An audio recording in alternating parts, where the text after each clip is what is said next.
జంతువుల నుండి మనుషులకు సంక్రమించే వ్యాధుల పట్ల ప్రజలు అప్రమత్తంగా ఉండాలని ఆకివీడు లయన్స్ క్లబ్ అధ్యక్షులు శేఖర్, ఉండి లయన్స్ క్లబ్ అధ్యక్షులు డాక్టర్ గాదిరాజు రంగరాజు అన్నారు. ఆదివారం ఆకివీడు పశువుల ఆసుపత్రిలో వరల్డ్ జునోసిస్ డే జరిపారు. ఈ సందర్భంగా జరిగిన సమావేశంలో వారు మాట్లాడారు. పెంపుడు కుక్కలకు వ్యాధి నిరోధక వ్యాక్సిన్ ను ఏడీ డాక్టర్ మల్లేశ్వరరావు చేశారు. అనంతరం ఆయన మాట్లాడుతూ పెంపుడు జంతువులు వాటికి సంక్రమించే వ్యాధుల పట్ల తప్పనిసరిగా అవగాహన కలిగి ఉండాలని అన్నారు. నగర పంచాయతీ వైస్ చైర్మన్ పుప్పాల సత్యనారాయణ మాట్లాడుతూ కొన్ని రకాల వ్యాధులు పశుపక్షాదుల వల్ల వస్తున్నట్లు తెలిపారు.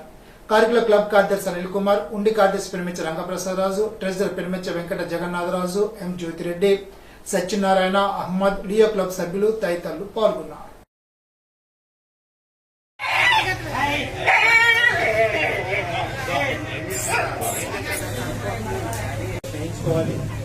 దానివల్ల ఒక్క ప్రాణానికి ప్రమాదం ఉండదు, మనకి ఏదైనా హాని కూడా ఉండదు.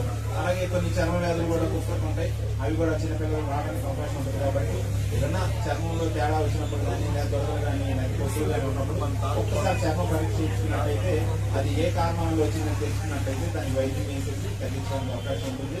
అదర్వైజ్ మనకి ఏంటంటే అవే మన పిల్లలు స్ప్రెడ్ అయ్యి